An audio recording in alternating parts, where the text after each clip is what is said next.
The glint of sunlight on pristine white paint caught Hank Barton's eye as he sipped his morning coffee on the porch of his modest ranch house. There, parked brazenly on the edge of his property, sat a Porsche Cayenne, its tires crushing the wildflowers he'd spent 3 seasons cultivating. Hank nearly choked on his coffee when he spotted the woman in a crisp pantsuit marching across his field, phone to ear, designer heels sinking into the soft soil with each determined step. "Excuse me." Karen Willoughby's voice carried across the field like a shrieking hawk.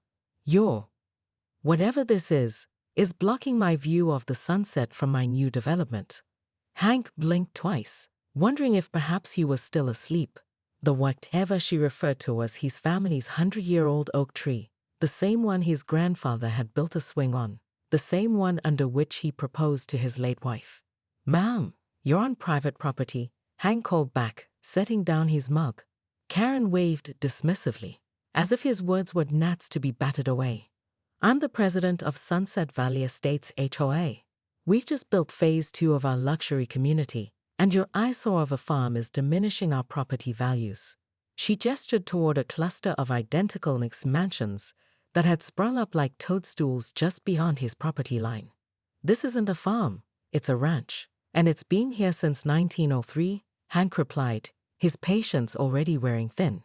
Karen's lips formed a tight line. "Well, it's 2025 now, and progress waits for no one. I've already spoken with a landscaper about that tree. They can come remove it tomorrow." Hank's face flushed red. "You can't just." "Check your property line, hillbilly," Karen snapped, tapping her manicured fingernail against her phone screen. "According to our survey, that tree is on the easement." Hank knew that was a bold-faced lie. He'd had his property surveyed just last year when the development broke ground, but before he could respond, Karen was already strutting back to her Porsche, leaving deep heel marks in his soil. "I'll be back tomorrow with the removal crew," she called over her shoulder. "And you might want to consider our buyout offer. This place is an embarrassment next to our beautiful community." As Karen climbed into her luxury SUV, she didn't notice Hank's eyes narrowing or his gaze shifting to the ancient John Deere tractor parked in his barn. She also didn't notice that she had parked partially on a patch of ground that turned muddy after the morning sprinkler cycle. When Karen turned her key, the Porsche's wheels spun helplessly in the mud, her face contorted with rage as she stepped out, her designer heel sinking 6 inches into the muck. "What did you do?" she screamed, hopping awkwardly on one foot. Hank sipped his coffee. "Nothing the good Lord and gravity didn't do themselves." Karen yanked her phone out, stabbing at the screen. "I'm calling my husband. He's a lawyer." "While you're at it," Hank said calmly, "you might want to call a tow truck. You're on private property, and you're trespassing." Karen's face turned a shade of red that Hank had previously only seen on prize-winning tomatoes at the county fair. Little did either of them know, this was just the beginning of a war that would consume the next months of their lives and change both of them in ways they never could have anticipated. The headline read, "Local Ranch Stands Firm Against Development." Below it was a photo of Karen, red-faced and pointing angrily, while Hank stood impassively by his tractor. Karen groaned. "Must we remind everyone?" "Actually," Lisa said, "I thought it made a good before picture. For the after, we could use the one from today's ribbon cutting." "Speaking of which," Hank said, checking his watch, "we should head over. The mayor's about to arrive." As they walked toward the newly constructed pavilion, a joint project between the ranch and the HOA, Karen reflected on the strange journey that had brought her here. She was still president of the Sunset Valley Estates HOA, still detail-oriented and demanding, but something fundamental had shifted in her understanding of what made a community valuable. "You know," she said to Hank, "my term as HOA president ends next month. I'm thinking of not running again." "No," Hank exclaimed in mock horror. "Who'll enforce the rule about garbage cans being brought in by 6 p.m. sharp?" Karen laughed. "I'm serious. I've been offered a position with the County Planning Commission. They want someone to help draft new guidelines for integrating agricultural preservation with residential development." Hank stopped walking and turned to face her. They couldn't find anyone better. The sincerity in his voice caught her off guard. From enemies to reluctant partners to something approaching friends, their relationship had evolved in ways neither could have predicted. As the mayor cut the ribbon on the new community pavilion, with cameras flashing and applause erupting from the gathered crowd, Karen caught sight of the old oak tree in the distance. Some battles weren't meant to be won, she realized. They were meant to be transformed. And sometimes, the person who needed the most transformation was yourself. The following morning, Hank awoke to the rumble of engines. He threw on his robe and stepped onto the porch to find 3 vehicles parked at the edge of his property. Karen's newly rescued Porsche, a white van with executive landscaping emblazoned on the side, and a black BMW with a vanity plate reading LWTSUIT. Karen stood with a tall man in an expensive suit, presumably the lawyer husband, and 2 men holding chainsaws. She pointed triumphantly at Hank's oak tree. "That's the one, gentlemen. An immediate hazard to our development. Remove it." Hank stepped off his porch, his old cattle dog Rusty following loyally at his heels. "You folks are trespassing again," he called out, his voice steady despite the rage building in his chest. The lawyer approached, hand extended with a document. "Mr. Barton, I'm Richard Willoughby. We have a court order to remove this hazardous tree. It's on the easement."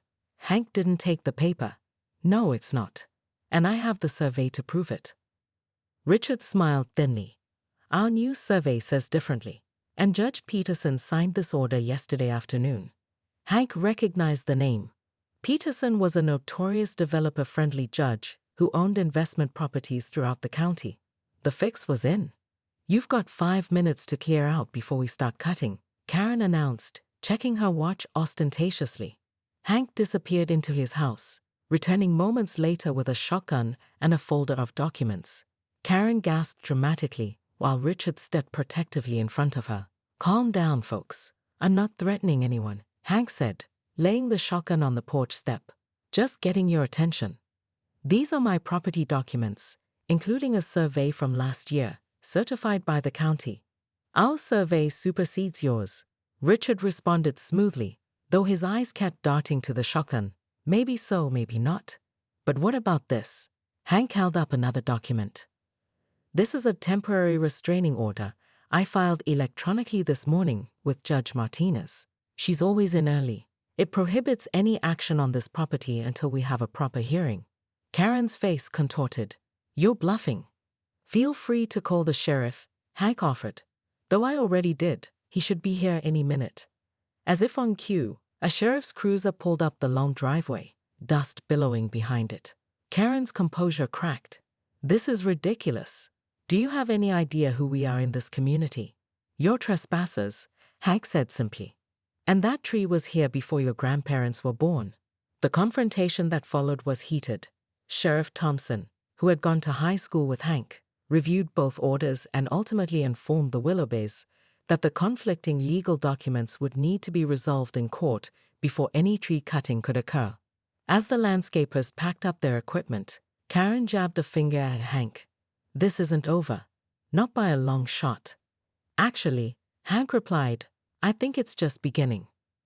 That evening, as Hank sat on his porch watching the sunset through the branches of his oak tree, he made a decision. The Willoughbys had no idea who they were dealing with. He might be just one man against a powerful HOA, but Hank Barton had something they didn't: time, patience, and a deep knowledge of both the land and county regulations. He picked up his phone and dialed a number. "Mike, it's Hank. Remember that offer to help build that fence we talked about last year? I think it's time." Karen Willoughby's morning coffee ritual was sacred. Each day at precisely 7:30 a.m., she would sit on her east-facing balcony, sipping her artisanal blend while reviewing the daily HOA violations she'd documented the previous day. But this particular Tuesday, her peaceful ritual was shattered by the mechanical growl of heavy equipment. She nearly dropped her Swarovski crystal mug when she saw what was happening on Hank's property.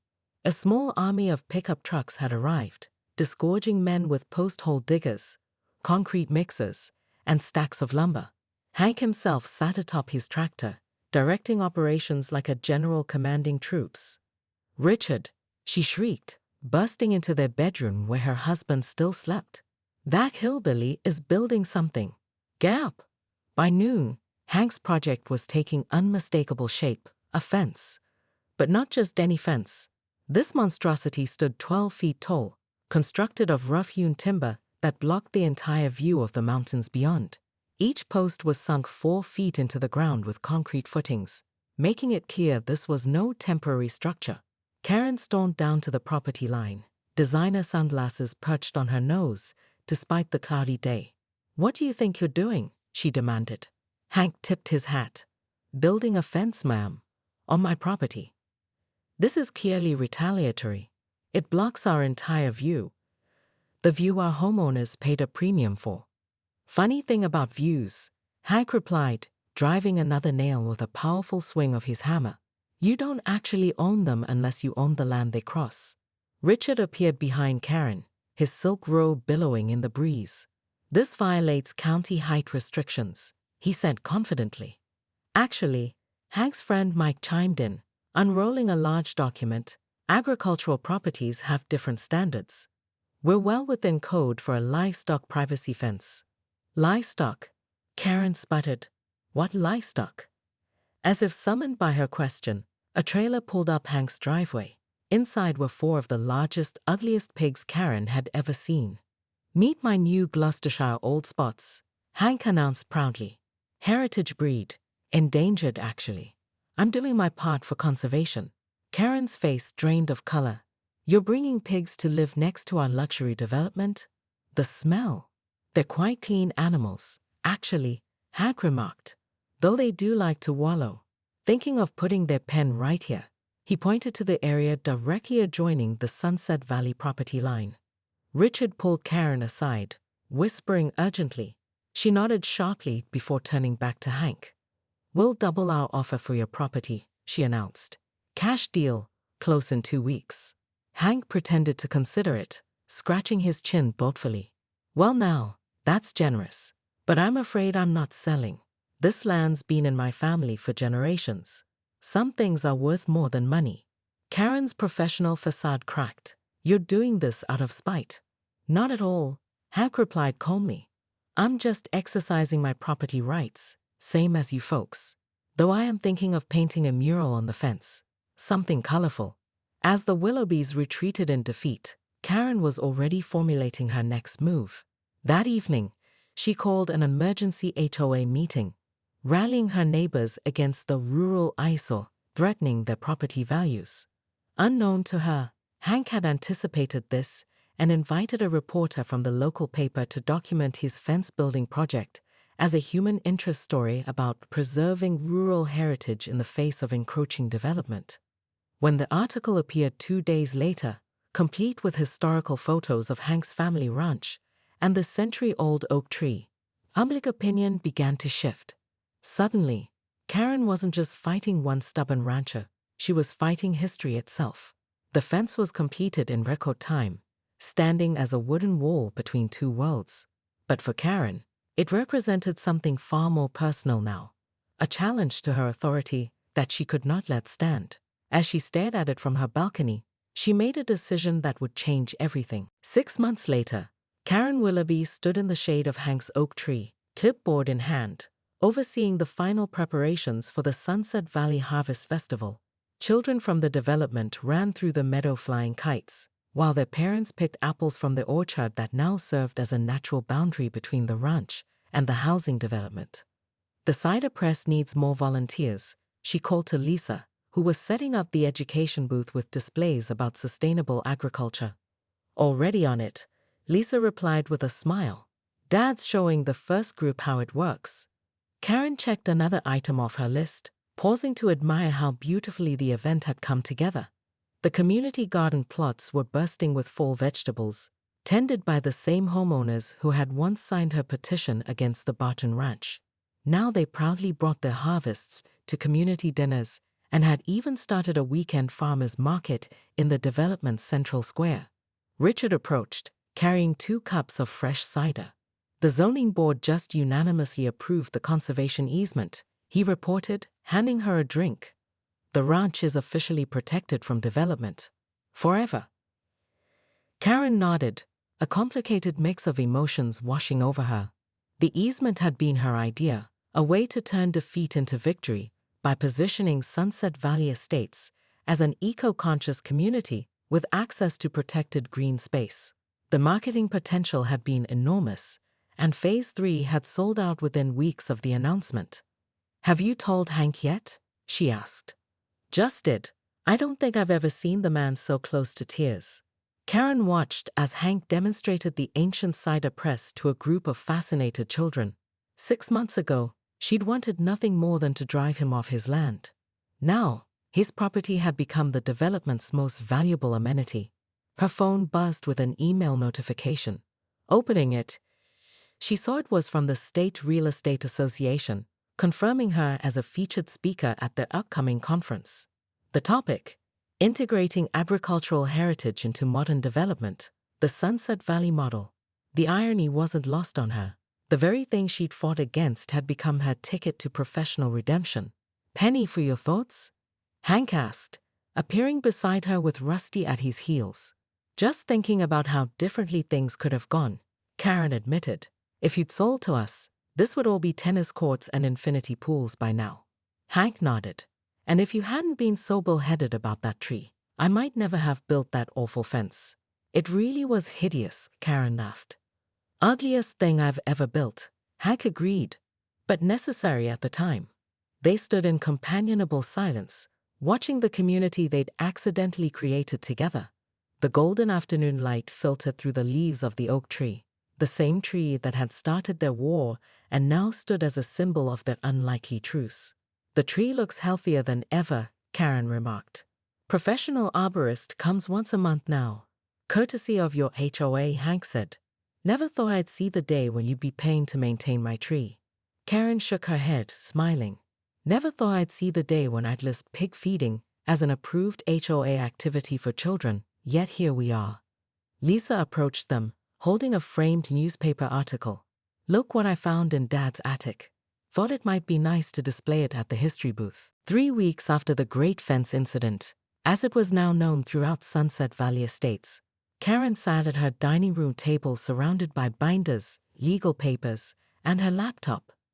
The HOA board members crowded around her, their faces grim.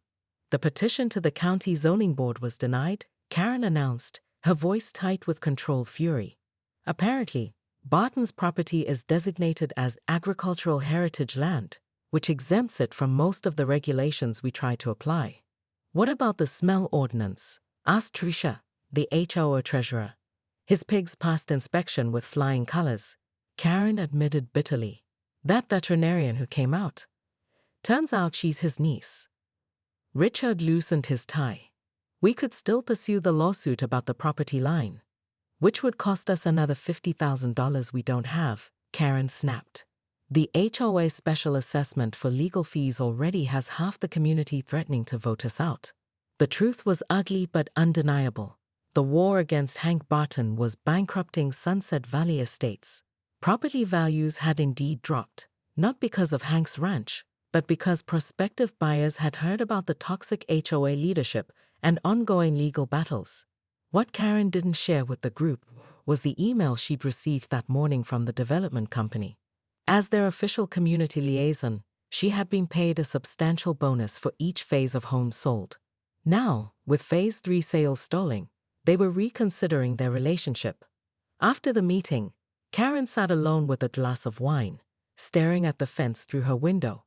Her phone buzzed with a text from her daughter at college. "Mom, there's a TikTok about you going viral." With trembling fingers, Karen found the video, a compilation of her confrontations with Hank, set to dramatic music, intercut with historical photos of his family ranch. The caption read, "HOA Karen versus Century Farm. Guess who's winning?" It had over 2 million views. The comments were brutal. "Imagine thinking you can just move in and destroy someone's heritage, and lady, that tree is older than your plastic surgery, and worst of all, this is why everyone hates HOAs." Karen hurled her phone across the room. The next morning, she woke to the sound of her doorbell. Outside stood a process server with papers. Several homeowners were suing the HOA for misappropriation of funds related to the legal battle with Hank. As she signed for the documents, Karen noticed something odd at Hank's property. The fence, that hideous, monstrous fence, was being dismantled. In its place, workers were planting trees, dozens of them, along the property line. Karen grabbed her keys and drove down to the property line. Hank was there, directing a landscaping crew. "What are you doing now?" she demanded, exhaustion evident in her voice. "Planting a natural privacy screen," Hank replied. "Native species, drought-resistant. Better for the wildlife than that fence. Plus, once they grow in, they'll look nicer for both of us." Karen stared at him, bewildered by this sudden change. "Why?" Hank nodded toward a woman taking measurements nearby. "My daughter. She's an environmental engineer. Just moved back to help me manage the place. Her idea." The woman, younger than Karen had expected, with Hank's same steady gaze, approached with an outstretched hand. "Lisa Barton. Nice to meet you." Karen hesitated before shaking it. "Karen Willoughby." "I know," Lisa said with a knowing smile. "I've seen the videos." Karen flushed. "Look, about all that water under the bridge," Lisa interrupted. "Dad and I were thinking, this fighting isn't good for anyone. We're planning to turn part of the ranch into a community garden and educational space. Thought maybe your residents might be interested in participating." Karen blinked, certain this was some kind of trap. "Why would you do that after everything that's happened?" Lisa shrugged. "Because neighbors should be neighbors, even when they don't always agree." As Karen drove home, her mind raced with conflicting emotions. The offer felt like both an olive branch and a challenge, one that might just save her standing in the community if she could swallow her pride.